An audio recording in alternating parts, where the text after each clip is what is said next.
Perkenalkan, nama saya Syifa Fauzia dari kelas Paralel 1 dengan NPM 41182109230020. Di sini saya akan membuat video dengan menjawab pertanyaan-pertanyaan tugas UTS pelajar mata kuliah karakter agama Islam.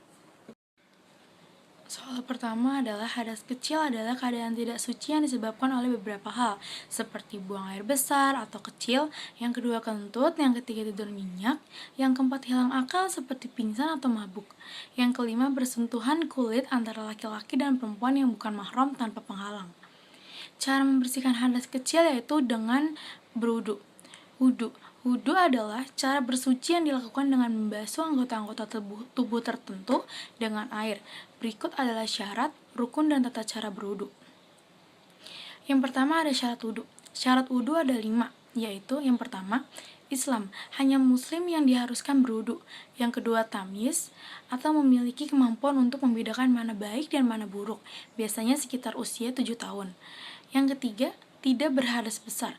Orang yang berhadas besar harus mandi wajib terlebih dahulu. Yang keempat, menggunakan air suci dan menyucikan. Air yang dipakai harus bersih dan tidak tercemar. Yang kelima, menghilangkan hal-hal yang menghalangi air mencapai kulit, misalnya seperti cat atau plester atau kutek kuku. Selanjutnya ada rukun wudu. Rukun wudu yang pertama niat. Berniat dalam hati untuk berwudu. Yang kedua membasuh muka dari tempat tumbuhnya rambut di kepala hingga dagu, dan dari telinga kanan sampai telinga kiri. Yang ketiga membasuh kedua tangan hingga siku, dimulai dari ujung jari sampai siku. Yang keempat mengusap sebagian kepala, minimal mengusap sebagian kecil dari kepala. Yang kelima membasuh kedua kaki hingga mata kaki, mulai dari ujung jari kaki hingga mata kaki.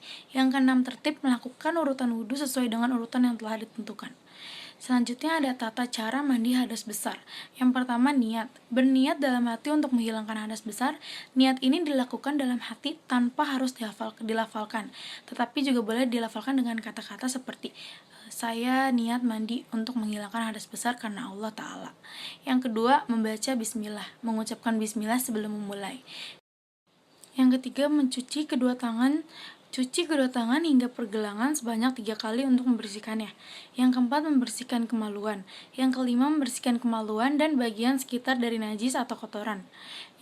Yang keenam, berwudu. Yang ketujuh, lakukan wudu seperti biasa, seperti yang dijelaskan sebelumnya. Yang kedelapan, menyiram seluruh tubuh. Mulailah menyiram kepala 3 kali, memastikan air meresap ke dalam kulit kepala. Kemudian siram bagian kanan tubuh mulai dari atas hingga ke bawah, pastikan air mencapai semua bagian tubuh. Lalu siram bagian kiri tubuh dengan cara yang sama, pastikan air merata ke seluruh tubuh tanpa ada bagian terlewat termasuk lipatan-lipatan tubuh dan area kulit yang sulit dijangkau. Ke-9, menggosok tubuh. Ke-10, sebaiknya sambil menyiram tubuh, gosok tubuh dengan tangan untuk memastikan air merata ke seluruh permukaan kulit. Yang ke-11, mencuci kaki. Nomor 2, syarat rukun sunnah dan hal yang membatalkan sholat. Syarat sah sholat yaitu Islam. Sholat hanya diwajibkan kepada orang yang beragama Islam. Yang kedua, balik dan berakal. Sholat diwajibkan kepada mereka yang telah mencapai usia balik dan dalam keadaan sadar. Yang ketiga, suci dari hadas besar dan hadas kecil, dalam keadaan berwudu untuk hadas kecil atau mandi wajib untuk hadas besar. Keempat, suci badan, pakaian, dan tempat sholat, terbebas dari najis. Yang kelima, menutup aurat. Aurat laki-laki adalah dari pusar hingga lutut, sedangkan perempuan adalah seluruh tubuh kecuali wajah dan telapak tangan. Yang keenam, masuk waktu sholat. Sholat dilakukan pada waktu yang telah ditentukan. Yang ketujuh, menghadap kiblat, menghadap ke arah Ka'bah di Mekah. Selanjutnya ada rukun sholat. Yang pertama, niat. Berniat dalam hati untuk melakukan sholat yang ditentukan. Yang kedua, takbiratul ihram, mengucapkan Allahu Akbar di awal sholat. Yang ketiga, berdiri bagi yang mampu, kecuali jika ada uzur syar'i seperti sakit. Yang keempat, membaca surat Al-Fatihah dalam setiap rakaat. Yang kelima, ruku, membungkuk dengan posisi punggung lurus dan tangan pada lutut. Selanjutnya yang keenam ada itidal, berdiri tegak kembali setelah ruku. Yang ketujuh, sujud, bersujud dengan 7 anggota tubuh menyentuh tanah, yaitu dahi, kedua telapak tangan, kedua lutut, dan kedua kaki. Kedelapan, duduk di antara 2 sujud, duduk sejenak antara 2 sujud. Yang ke-9, tasyahud akhir, duduk untuk membaca tasyahud akhir dan salawat Nabi. Yang ke-10 salam, mengucapkan salam ke kanan dan ke kiri. Ke-11 tertib, melaksanakan rukun-rukun sholat secara berurutan. Selanjutnya ada sunnah sholat. Yang pertama membaca doa iftitah, doa pembuka setelah takbiratul ihram. Kedua membaca surat pendek setelah al-fatihah pada rakaat pertama dan kedua. Yang ketiga mengangkat kedua tangan saat takbiratul ihram, ruku, bangkit dari ruku, dan bangkit dari rakaat kedua. Yang keempat mengucapkan takbir ketika berpindah dari satu rukun ke rukun lainnya, kecuali i'tidal. Yang kelima duduk tawaro atau duduk dengan kaki kiri di bawah kaki kanan pada tasyahud akhir. Yang keenam membaca doa kunut saat salat subuh menurut mazhab tertentu. Selanjutnya ada hal yang membatalkan sholat, yaitu berbicara dengan sengaja, mengucapkan kata-kata yang bukan bagian dari sholat. Yang kedua, banyak bergerak, melakukan gerakan yang tidak termasuk dalam gerakan sholat secara berlebihan. Yang ketiga, terkena najis. Jika mengetahui ada najis pada pakaian, tubuh, atau tempat sholat dan tidak segera dibersihkan. Yang keempat, meninggalkan salah satu rukun, meninggalkan rukun sholat dengan sengaja. Yang kelima, tidak menghadap kiblat, dengan sengaja mengubah arah dari kiblat. Yang keenam, makan atau minum saat melaksanakan sholat. Yang ketujuh, tertawa terbahak-bahak mengeluarkan suara tertawa yang keras. Yang kedelapan, hadas batal wudhu baik karena kentut, buang air kecil, buang air besar, atau sebab lainnya. Selanjutnya soal ketiga, syarat rukun sunnah dan hal yang membatalkan puasa.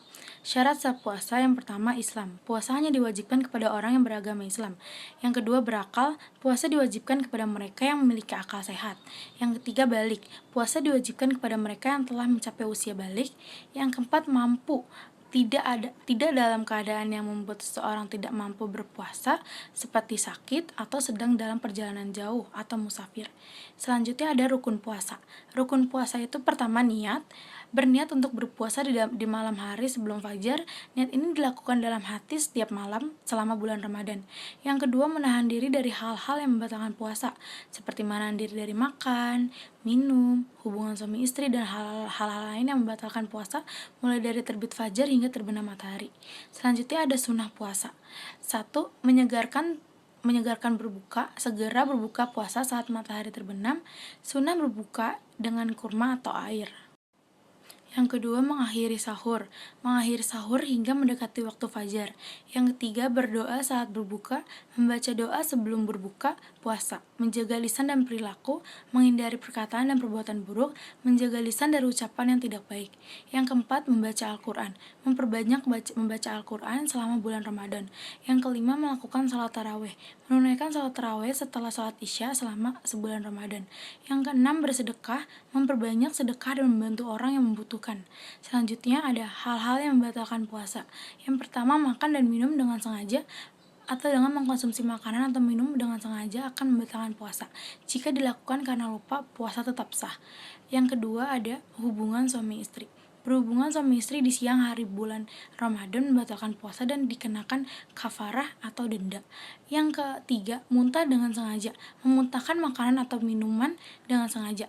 Yang keempat, haid dan nifas. Perempuan yang mengalami haid atau nifas tidak boleh berpuasa dan harus mengganti di hari lain. Yang kelima, keluar mani dengan sengaja, mengeluarkan mani dengan sengaja melalui hubungan intim atau cara lainnya. Yang keenam, menghisap rokok, merokok atau menghisap sesuatu yang bisa masuk ke dalam tubuh. Yang ketujuh, murtad, keluar dari agama Islam, membatalkan puasa. Sekian dari saya, bila ada kurangnya mohon maaf. Wassalamualaikum warahmatullahi wabarakatuh.